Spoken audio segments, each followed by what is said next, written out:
person is Rick Atherton. I'm going to try to move people up in between different groups. So we'll have one set here, and then we'll rotate to the other side. Is that all right, Gino? Alrighty, so Rick Atherton is going to be speaking about the sewers, and then Ken Giles will be speaking about the mosquito abatement. So just kind of keep an eye on when you should approach the bench. We're still waiting for our bell. And so when we start reaching the limit of the time we have allotted, I will try as best I can to be polite and just jump in and say you've just got a minute or two so that you can wrap up. And I'll do that the best I can, but just accept my apologies now. Oh, and don't forget to take your water with you. We've provided water for each of the speakers, and we're trying to rotate it back and forth. And thanks everyone for being here. It's great to see such a nice group. And this is Rick Atherton, who has agreed to come speak for the sewers. Center or you? You have a...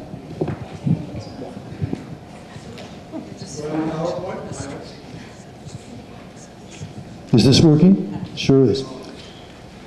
Good afternoon. My name is Rick Atherton. I'm a member of the Board of Selectmen and here today to talk to you about several articles for town meeting that impact sewer users in terms of their fees in one case, and in the other cases primarily are sewer issues related to which lots can be incorporated into the sewer districts. But let's start right off with Article 33. Article 33 is a citizen petition and was designed to address the increase in costs that have been incurred by the sewer users in the town. There are, roughly speaking, 5,000 sewer accounts. That's a rough number. And their annual fees have increased substantially over the last few years, primarily due to the cost of the debt service for both the treatment facilities built several years back in Sconset and the new treatment facility built in Surfside. Just a little history for you. The Sconset facility, roughly $15 million, was agreed by town meeting to be paid by the sewer users. And since it was finished, that debt has been amortized and paid, and therefore included as part of the sewer user fees. I think most of you will remember, but if you don't, the substantial debates that went on at town meeting to figure out how to pay for the Surfside plant. That plant ended up costing $45 million, and after a couple of town meetings and a ballot question, it was agreed that the cost of that would, in theory, be split in thirds. 1/3 would be paid by the general tax base. I like to say roughly 10,000, maybe there are more accounts now, compared to the 5,000 sewer accounts. 1/3 was to be paid directly in the sewer fund, again by those same 5,000 users we talked about before, and 1/3 was expected to be paid by what we call privilege fees. Those fees would be paid by new hookups into the sewer system, either from lots within the existing district at that time or from the 3 needs areas that were established in the comprehensive wastewater management plan adopted by the town and the state and the federal government, which identified 3 areas on island which should be incorporated into the sewer district. One in Somerset, one in Monomoy, and one in Shimo. And it was expected that over time, the new users that were connected in those 3 areas at roughly $6,700 for a privilege fee that would be paid when they would hook up, that amount of money over a 20-year period would make up the other 1/3 of the cost of the Surfside plant. I think we all know that with the real estate recession that hit, that 1/3 has turned to a trickle. So clearly the sewer users face not only paying for the 1/3 we all agreed upon at town meeting, but we're faced with the task of paying for that extra 1/3, because with no privilege fees, the burden of that, the way the plan was designed, would fall to the sewer users.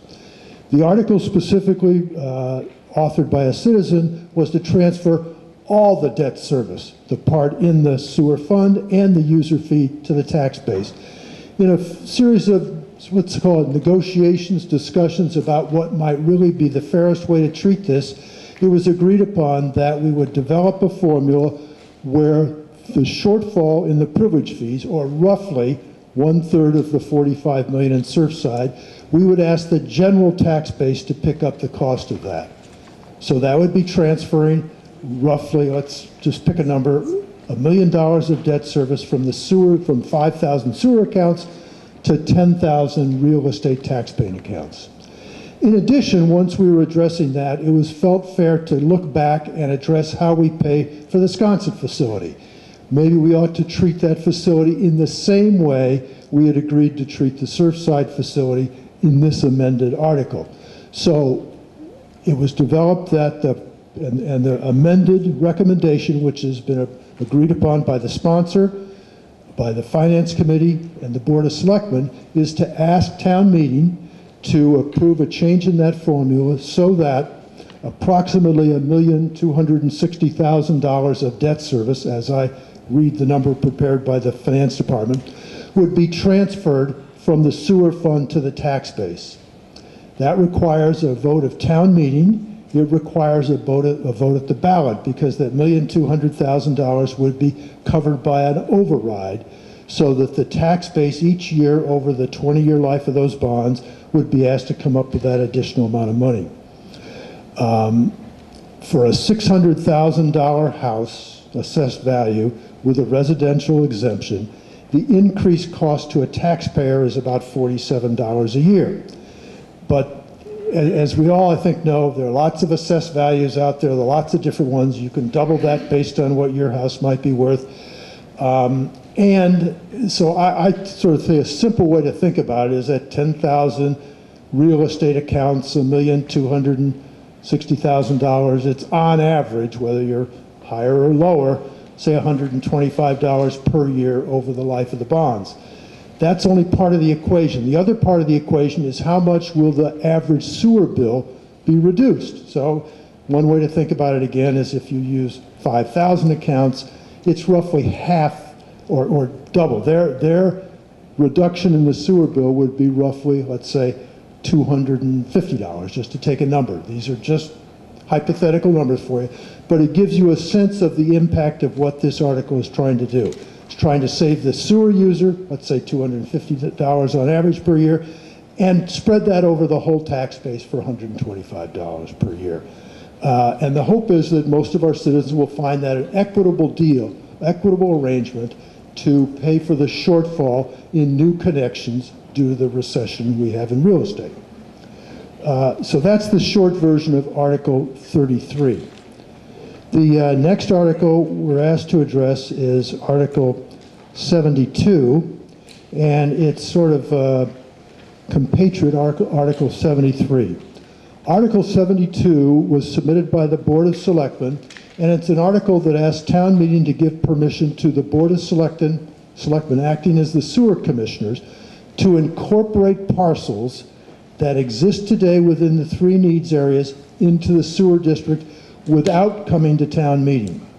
Now, sort of the plus of that is that anybody who would like to be in the sewer district and are in the needs areas, it makes it much easier. You don't have to go through the process of a citizen article and get the approval. There's a checklist to get through, and then go to town meeting, and then hopefully get approved or not. It allows you to get right in. And for many people, that's an advantage because they would like to be on the sewer system. However, I think we need to recognize sort of the counterpoint of view has been that I'm afraid that if my lot is incorporated into the sewer district, you're going to require me to extend the collection lines and require me to hook up to the system. And what we want to make clear, and in the Finance Committee's recommendation that town meeting approve this article, they point out that being incorporated into the sewer district does not require you to construct a sewer line, does not require you to hook up. That may be an issue you have to discuss, but this article does not do that. So it's felt that the convenience and easier process to incorporate lots which have been identified in the long term to require sewering can get into the sewer districts much easier.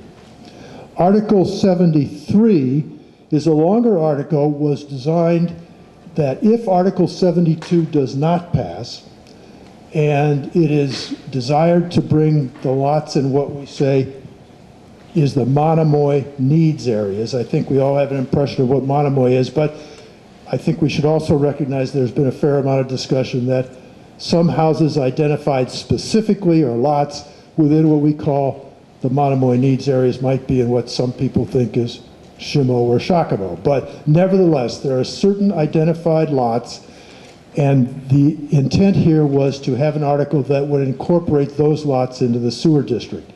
This article was designed at a time when we expected to move forward with an article to appropriate money to extend the collection system in Monomoy, and that would have been the priority of the three needs areas because it's close to the harbor and has the most direct environmental impact to make sure we maintain the quality of our harbor. Since then, I think we stepped back and the appropriation article has been withdrawn, so this article is not quite as timely as we thought it was at the time. And in fact, if Article 72 passes, which gives the Board of Sewer Commissioners the authority to incorporate any parcel within the needs areas directly into the districts, Article 73 will not be needed in any case. However, if people within Article 73, if 72 fails and people within 73 want to move forward, they might call the article in the hopes that their parcel could be incorporated into the sewer district. I doubt that we expect that to happen, but it's always a possibility. 2 minutes. Pardon? 2 minutes? The next three articles, 74, 75, and 76, are all citizen articles asking that parcels they're interested in, one case a group, in a couple of other cases much more individual lots. Those three articles ask to be incorporated into sewer districts because they want to be hooked up to the sewer system. One of those is in Hummock Pond area, one is in Cato Lane, and one of those in Monomoy itself, the same district we talked about earlier. And the recommendation of the Board of Selectmen and the checklist, which was designed to allow such lots to be incorporated, are all positive, and each of those articles are recommended for adoption at town meeting. The last Article 86, quickly, was an article drafted to allow the Board of Sewer Commissioners to require hookups. When a sewer line is extended, the one we talk about most frequently is in Monomoy. 10 years ago, we extended a sewer line down Monomoy Road, primarily for the environmental impact on the harbor. A number of lots along that road hooked up, a number did not. So they did not help share the burden. They also did not take advantage on behalf of all of us to help protect the harbor. The sewer commissioners need the authority to require those hookups for environmental reasons, and this article was designed to do so.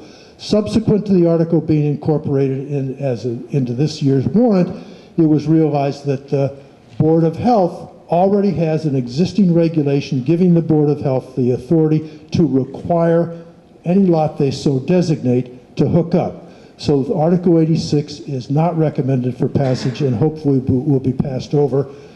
I think those of us who have followed the process expect the Board of Health to require those lots, for example, on Monomoy Road, to hook up so that the desired impact and better ecological impact on the harbor will be realized. Am I done, Sarah? Thank you very much.